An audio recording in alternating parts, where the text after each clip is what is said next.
A suggestion of looking at ourselves as a resource when informing ourselves about the world around us.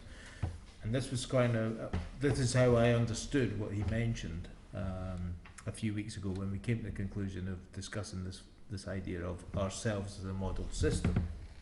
And whereas I'm not condoning in any way that people just stick to themselves and don't see the world out beyond anything else that they experience, it's also worth remembering that the self and where you are positioned in the world, particularly with the bombardment of the news and press and all the stuff we're bombarded with, it seems that the self is important to combine this thing of outside influence and yourself to actually try and make sense of the outside world. And I'm not quite sure, it's certainly not just about this idea of the wisdom of the people or something like that, which Zizek's always having a go at, saying this is just kind of a bit sort of folklore fantasy or something. So it's more than that, but it is something to do with where we're positioned in the world and how important that is, without having to go away and study, that we have something to bring to the table. Can I just pitch in one minor rider? That this conversation arose from the discussion of hierarchy and our inability to know with any certainty how hierarchy emerged within pre-literate societies or from the early civilizations. So that I see as the context for this discussion. Okay. I still want to clear up, what do we mean by ourselves? Do we mean ourselves as each individual, or this little group, or the human? I think it's everything, really. I mean, your entry point could be anything from the so individual. It can be all of those. Yeah. But I think it'd be quite interesting, and certainly Alex, when he drew this picture, which I can't begin to convey to you what it means, but when he drew this picture, clearly he was talking about the human head.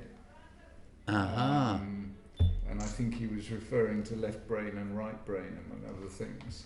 So I think he was starting from the position of us as individuals rather than as a collective.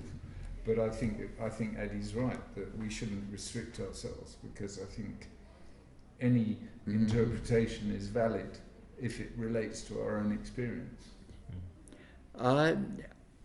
I jumped to the conclusion that it probably means as an organism, and how the various bits work together, apparently without hierarchy in the conventional sense. Although there are those who would say, and this is where we had a sort of preliminary discussion or run at this, there are those that would say the brain is the command and control centre,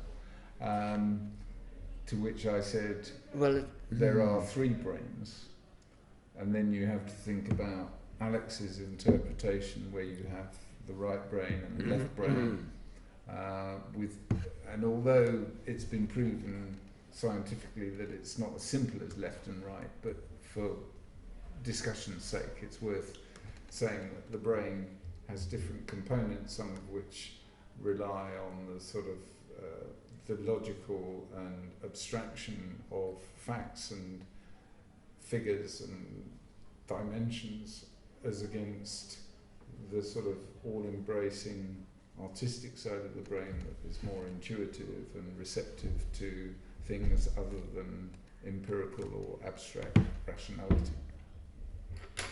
Would you, just for the record, would you like to actually mention what these three brains are as well? Right, yes. So you have a brain in your head, you have a brain in your heart, and you have a brain in your gut. Yes, right. And people talk about gut instincts, and that's not by accident. But I'm certainly no expert beyond that. And I think this is why I find this subject quite interesting, because this is something about not being an expert. Alex did say that we were, it's really annoying he's not here, we are kind of experts on ourselves, because we know ourselves, and being in the world and reacting and interacting with other people obviously starts to define a world as well. Yeah, and something that occurred to me as you were speaking was less to do with the physiological self, but I was thinking about family dynamic, because I have an experience of bringing up children over a great many years, because I have serial mothers and serial children. So my oldest is now 42 and the youngest is now 25. When children are young, you operate on the basis of authority and command and control. But I've noticed in the last year or so that our relationship is much more egalitarian and self-organising, if you like. Now, there are still, if you like, shortcomings in the way he behaves domestically, but nevertheless, the way in which one approaches that is very different from the way you would approach a child, where you would command or insist or whatever. Whereas now, because one is in a non-hierarchical situation, one has to work differently. And I think that's been my experience in business life, that I've been an executive where I've had authority to tell people what to do. And I've been a consultant, or I've been a governor of a school where you have no real authority. And so you have to work collaboratively and co-creatively. And I think critical thinking is a case in point where we have worked non-hierarchically, and we have, I think, by any objective measure, achieved a hell of a lot. So I think, those are my experiences of non-hierarchy versus command and control. Going back to how many brains we have, I think we need to make the area a bit more, because physiologically speaking, we also have 3 brains, which is the human brain, the neocortex, the mammalian brain, and the brain stem, which is within the head. Within the head. So on top of the 3 physical locations within the head itself. Yes, right. That's right. Would you like to expand on? Well, it's said that the brain stem is the reptilian brain, where all the survival instincts are still active in emergency, and they tend to override everything else when serious matters need to be asserted to. While the mammalian brain, well, I don't know, and again, I'm not really informed about these things, but it's right, it's kind of socially integrated or socially capable brain, while the neocortex, that is the human development in the last 2 million years, is really to do with higher functions like logic and art appreciation and this kind of thing. So that's the neocortex splits left-right? And, well... they all do? All the 2 brains. The mammalian and neocortex. That's right, because the stem is really just the extension of the spinal cord, right, on which the rest of the head stands. So, if I'm hearing you right, then the stem and the reptilian instincts is the fight or flight mechanism, right, effectively. Yes. And would that also govern food and yes, those sorts of things? It's right. Fighting for food, right, and probably also for mating and that kind of instincts. Right. Could I drag things down to a more of a gutter level here? No, but I think it was very interesting that Jana said that I'm not really informed on this. When you're talking about these things, but that's a good example. Not Jana's not being informed, but it's a good example of reading something. I think this is at the heart of the whole thing of reading something, and that's information that you get from study of some form. And I just made some notes, and one of them is a drawing I have, and it's a story I've recounted before here, but I think it's closer to how I'm interpreting this. Where I grew up out in Scotland, there was a viaduct, and when you were driving along the motorway, it had this really strange kink in the road that you wondered what went on there. And it was only when I worked with Development Corporation that I heard, and it could have been a modern day myth, but they said that all the planners had been there, all the architects and everything, working on this new motorway that was to go under a stanchion of the railway viaduct. And they'd been working out this road to pass under one of the arches. Everything was on plan, everything was moving, and somebody was standing on the edge of the road, which would have been the curb idea of a motorway or the hard shoulder, with their shovel, and sort of was looking across and said, is this road going under that tunnel? And they had all the drawings out, looking at it, going, yeah, it's all going under the tunnel, it's all going there. And he said, well, come here and have a look. And they actually, instead of looking at the papers, went and had a look, and it was going to hit the bridge. So this very expensive building project suddenly had to have this kink that made it go through the thing.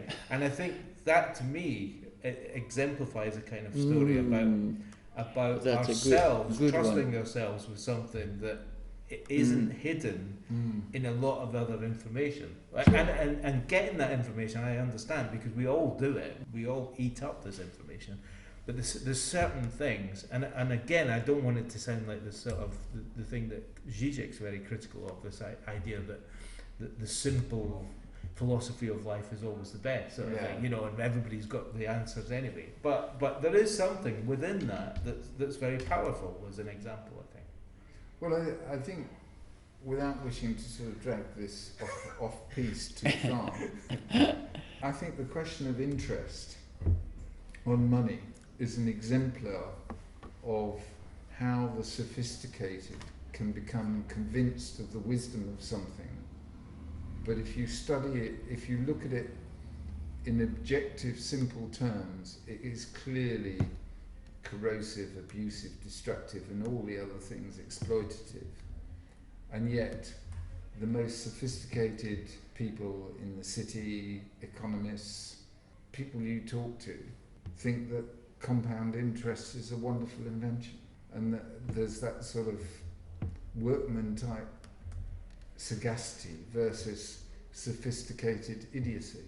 I think that was very strong in the debate you had in the city. Oh, yes, and the gentleman that was giving the other side to the debate, even I, not understanding all these terms, could think this man is reading this from a sort of guidebook, a script. Yeah, and it was comfortable. It was whatever you could kind of understand, but it wasn't convincing in any way whatsoever. It was worrying that someone from I believe quite a powerful and he's no longer there, I gather.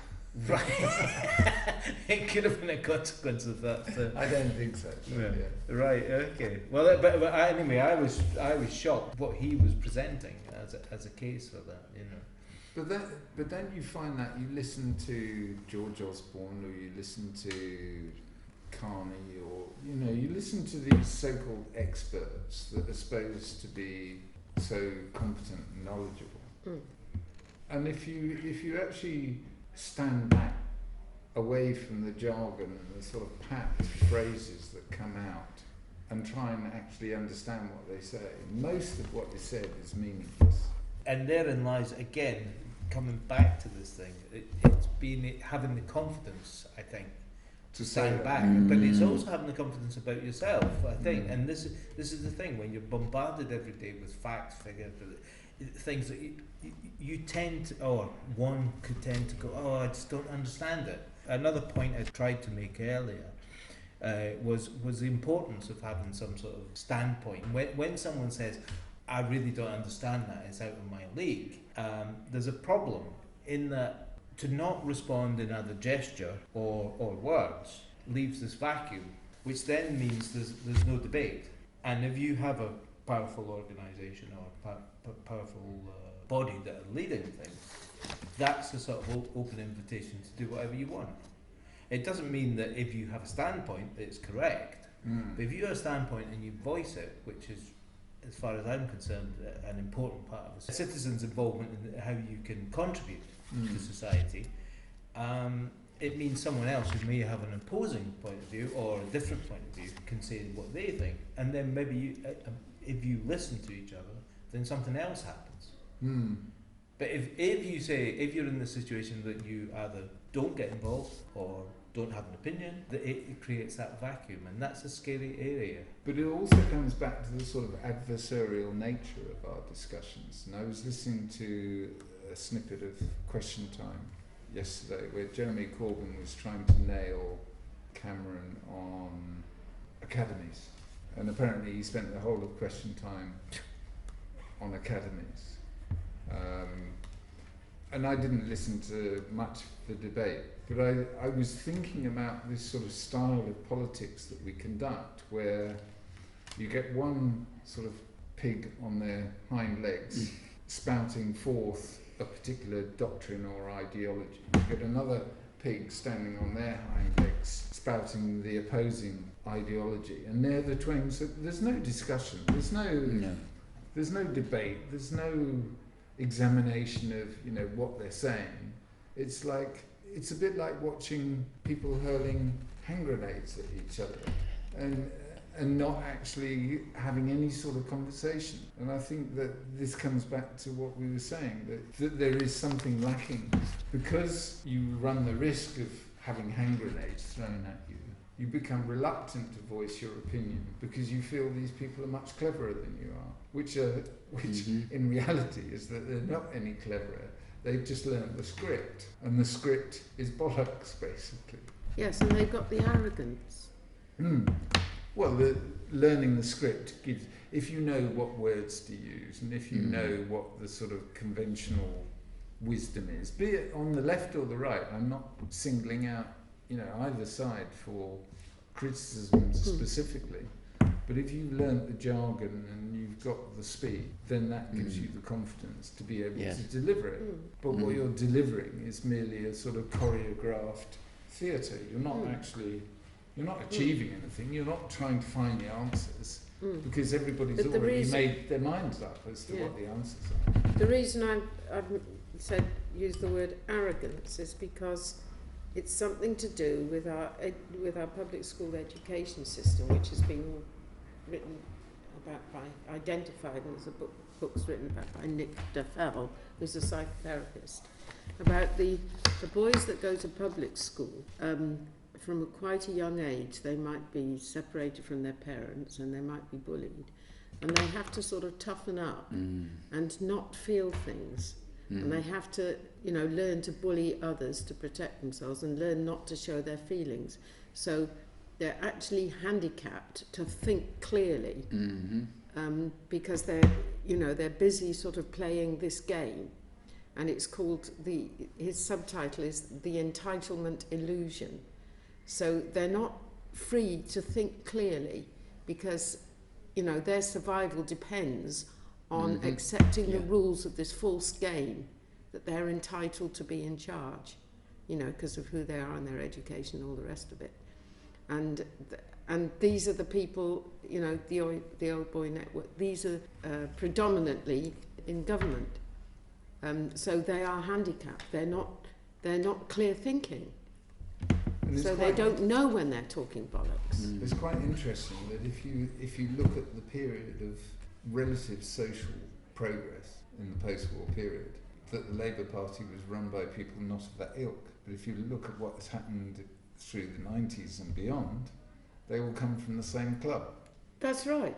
Yeah, that's what. So they basically captured the Labour Party to do the same thing. What's that author's name? Nick DeFell. DUFFEL.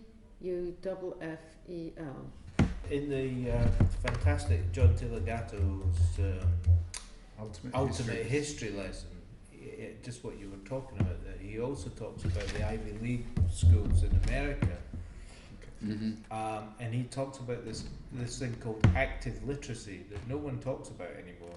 And he said that it's okay for people to learn to read, which we all assume is something to do with literacy. But the powers that be, or the powers that shouldn't be, he says that reading's okay because that means you can read the rules of how you're supposed to behave. But in these Ivy League places, they are encouraged and taught, in a lot of cases, to be able to speak and write, to present their opinion of the world. He specifically mentioned Obama, who said he's a fantastic example of that Obama, at the flick of a finger, can start talking about something that he obviously knows nothing about and sound utterly convincing for 5 minutes on a subject. And that comes from what you were saying, Mary, kind of confidence. But it's also, and I can't remember why he said it, but he said that the active literacy was banned. Now, I don't know what he was saying by the English before the American War of Independence. Active literacy. Active literacy. The active literacy. And it was banned because it's dangerous. It's very dangerous because people start to have opinions. And not, but nothing to do with reading. Because he said, as we all assume, are you literate? You can write your name and you can read. Because he said the reading, obviously, quite important. Because if the bosses want to go off and play golf, they want their flunkies to be able to read the instructions and they can carry on. Are we straying away a bit from ourselves as a model system? I don't know.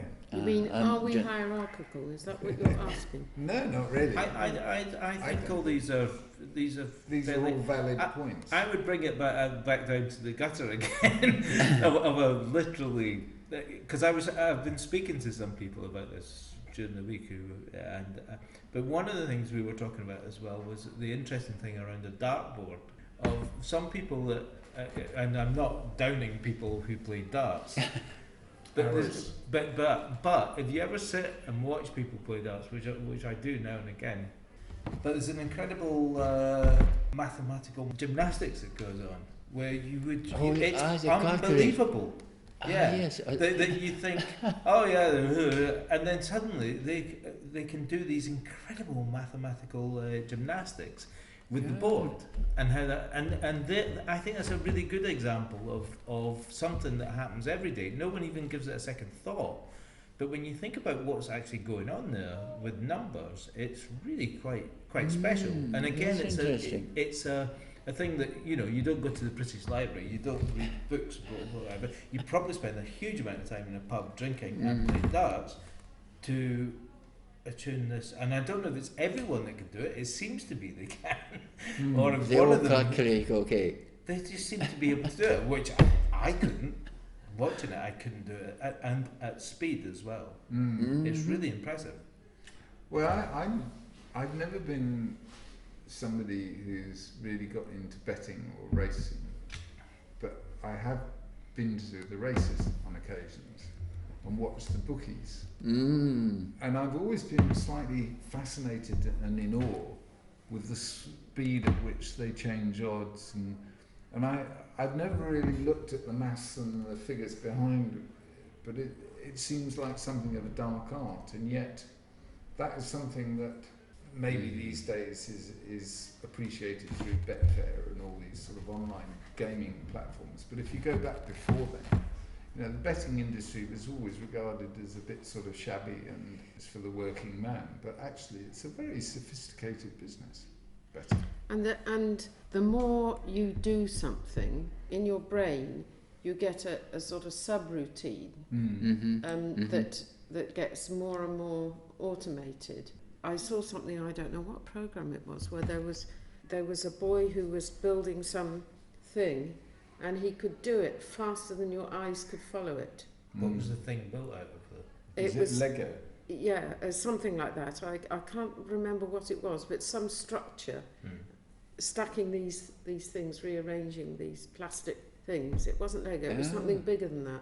He did it faster than you could see. like I that, think in a I few saw it. seconds. I saw something like that. And yeah. he had practiced it so many times that his, his brain had reshaped itself.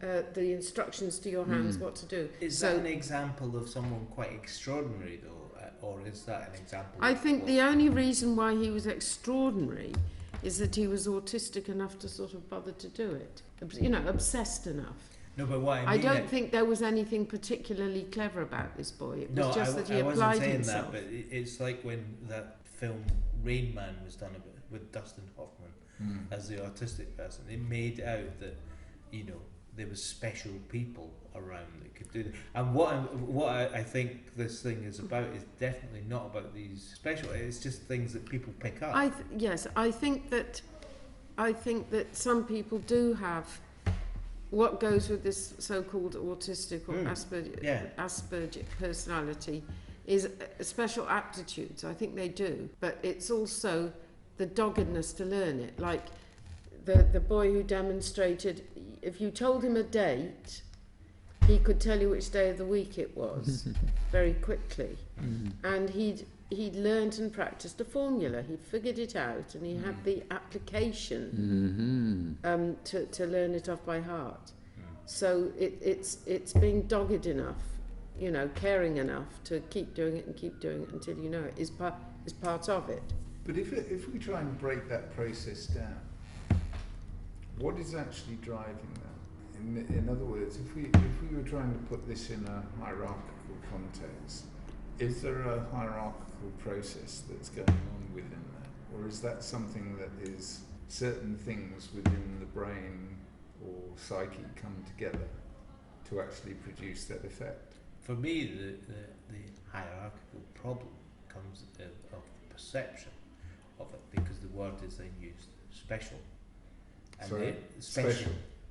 And then it becomes this thing that you see it on. Well, I don't see it because I have to confess I've never watched it, but Britain Has Talent or something like that. And then you have these people that have to be talented. There seems to be a lack of thinking about How much all it's Britain. contrived. All Britain has talent. Yeah. It has to be someone that's special or something, and I think that the interpretation of it is the for me is a hierarchical problem with the whole thing, because there's a need to say they are a genius or they are this. Of course, they're completely mad, but they're a genius. They can do it really quickly. This interfaces with the idea of specialisation. Yes. Because it's our worship, emphasis on specialisation that creates these perceptively superior beings. And you take sport, for example, where these kids, they start swimming or they start playing tennis from the age of 3 or 4, and they are made to turn themselves into these freaks, for want of a better description. So yes, they achieve notoriety or fame as being particularly good at what they do, but they are social misfits in many respects because they haven't had the sort of rounded existence that your average person might experience. Do you find that, I'm just curious about this, Janos, because of your comments about our previous conversations in critical thinking, but this kind of subject is problematic because a lot of it is built on just observation or thought. It's not particularly built on study, really. Do you find it quite problematic? Or?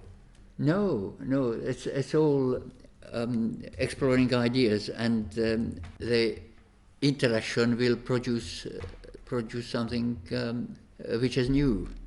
But when Clive wanted, where does it come from? My immediate reaction was, well, it must start with interest. For some quick reason, people get locked into fascination about something, and then they want to do the work. They are willing to put in the effort to make it better and better. So where does the interest come from in the first place would be... I think that the reason why perhaps the reason why they call it a spectrum is that they're not bothered about certain things, or they can't understand certain things. Like, they're not very clear. Who are we talking about? I'm talking about the autistic spectrum people that sort of focus on these. It's a kind of They're compensation. Yes, they don't sort of get how people feel. So if they learn it, they have to sort of learn that when you see a frown, the person's upset. Mm-hmm. They can't read people's minds. So they're not focusing on that area. So they've got more attention to other things that people who are engaged with all that stuff might find totally boring. You know, so they can be fascinated by things that other people wouldn't be bothered about. So I think that's why they call it a spectrum. In that case, you're talking about autistic people. But when Yanis was talking there, I was thinking again, coming back to John Taylor Gatto, and I think you might have it in the book you have, but it was about how he dealt with the school kids in the classroom to find their interests, not to find what they couldn't do, but what they could do. And he told this absolutely brilliant story about the girl that all she wanted to do was swim. She wasn't interested in being in the class and whatever. And then he said, look, you're obviously bored out of your skull here. You don't want to be here. You want to train to be in the Olympics or something. This is what she wanted to do. Why don't you just go to every pool, the New York area, take a reading of the water quality, the samples, whatever, go and swim and do a study of all these pools and whatever. And she did Brilliant. She did the whole thing, and he said, I'll cover for you, don't even bother coming into the school. And she spent a year doing this, and then someone found out about it, a magazine, and said, we believe you've got a student there that's done this incredible study. We would like to publish the results. She wouldn't get a credit, but we'll give her $250 or something like that. And he was saying this was probably more money than she could ever imagine or whatever. And so she was offered this, and she said, no, it's my work, you're not getting it, or whatever. But this whole story, and he has a host of stories about honing in on what interests people and how they're motivated and follow this thing. From what, when they're in the class, people are saying, well, they're useless, they don't do anything. Yeah, so he was able to take advantage of this obsession she had. Well, not advantage, but maybe let it bloom somewhere. But that meant, because she was interested in the swimming pools, that she learnt all the stuff about how you do an experiment and how you collate data and all that kind of thing, because it was in the context of something that she was interested in. So he was a very good teacher. That's what all teaching should be. That's what child-centered teaching. But I mean, when I was in teaching, I developed some useful techniques like that. You know. Would you like to share one? Well, I had 6 children who were all more or less illiterate. 4 were white and 2 were Aborigine, who didn't speak English either. So to get them all to be interested in learning to read, they first of all, they had to draw a picture of what happened yesterday. And then they had to tell me about it. Talk about it, yes. Then I wrote it down. And guess what? They could read it. And that's how I taught them to read. Wow. It worked like a dream. That's how I did it. And they were all different, you see. So I find this question that Janos has raised about interest quite fascinating. Because one of the things that I find quite interesting is that I have no interest in sport, and that makes me fairly unusual. I mean, I'll watch a game of this and the other, and I can take an interest in the rules and what's going on. But beyond that, if I never saw another football match or cricket match or rugby match, it would make no difference to me at all. And yet, Jason, who is a very intelligent young man, is obsessed by football, as are many people. And their emotional state is actually determined by the outcome of games, and I find that quite strange. And it's obviously learned behaviour or inculcated behaviour, but why are some people prone to be susceptible and others not? It could have something. The question of where does interest rise to do with similar to imprinting in the animal kingdom or in some species, and it can be quite unconscious, I would imagine. Can you expand on imprinting? Something from outside you respond to for some reason. In my case, I was imprinted with the love of books, and not only books but paper. So even now, if I am in the bank with a stack of papers, I want to tidy it up. So now that was not from inheritance in the biological sense, but I saw my dad always having a book, and from the animal kingdom, an example? Well, Konrad Lorenz did this study on geese, didn't he? I don't know. I think he may have actually pioneered the study of how animals imitate. Ducks apparently will attach themselves to the first thing they see when they hatch. Right. And they follow something like as they were mothers. I think he did these experiments. Right. And that must operate something in humans as well. It's interesting that your career has involved printing and reading. That's right, and that I've been imprinted by my dad. So much so that it became a kind of obsession. In fact, I wish I hadn't gone into because I took up printing as a hobby at first, because it always. I wish I didn't because it turned into a nightmare. I should have gone into electronics, because I also mucked about. This was about 50 years ago, in the 60s. I mucked about with circuits and components. Should have stuck with it. And where did that interest come from? I'm not an early adopter, but when it came to computing, I was one of the first. As soon as, personal computers, desktops, I had to have one. What year did you get your first computer? About 72. Really? Was it 72? No, that's too early. No, more like 70. The IBM PC came out in 84. When Commodore and Apple started up, that's right. When my first one was a PET, and again. Was that a PET 32? Commodore could be. I forget the code. Exactly the same computer. Really? What year was that? 79, 80, I think. Right. Oh, as late as that. But before that, I also wanted the first electronic calculator. Right. And before that, the first programmable calculator. So I had a Sinclair. I don't know if you remember these calculators. And they were programmable with 32 steps. But each step had sub-steps. And I wrote a finishing program, for when I was in printing, and it worked quite well.